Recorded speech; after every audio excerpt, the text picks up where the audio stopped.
লালমনিরহাটে online জুয়া চক্রের ৫ সদস্য গ্রেপ্তার।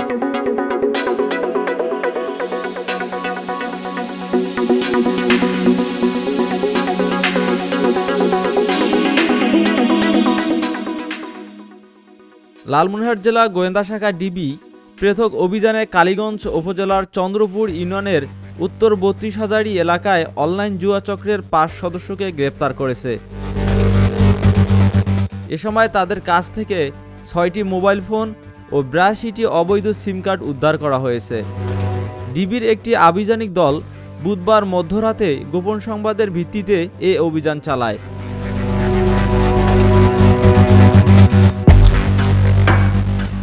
অভিযানে মোবাইল অ্যাপ ব্যবহার করে অনলাইন জুয়া পরিচালনা এবং বিভিন্ন আইডি কার্ড দিয়ে সিম বিক্রির মাধ্যমে যুব সমাজকে জুয়ার সঙ্গে সম্পৃক্ত করার প্রমাণ পাওয়া যায়।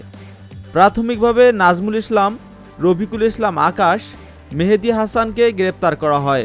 পরে তাদের দেওয়া তথ্য অনুযায়ী লতাবর ঢাকাইটারি এলাকায় অভিযান চালিয়ে আফছার আলী ও আশরাফুল ইসলাম আরিফুল নামের আরও দুজনকে আটক করা হয়।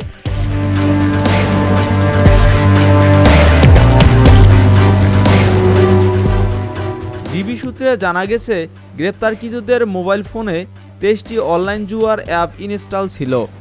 উদ্ধার করা সিম কার্ড দিয়ে বিকাশ ও নগদ অ্যাকাউন্ট খোলা হয়েছিল, যা জুয়া লেনদেনে ব্যবহৃত হতো।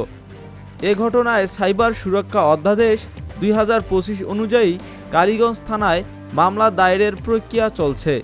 ডিবি অফিসার ইনচার্জ সাদ আহমেদ নিশান এক্সপ্রেসকে জানায়, অনলাইনে জুয়া ও অবৈধ সিম বাণিজ্যের সঙ্গে জড়িতদের বিরুদ্ধে এ ধরনের অভিযান অব্যাহত থাকবে।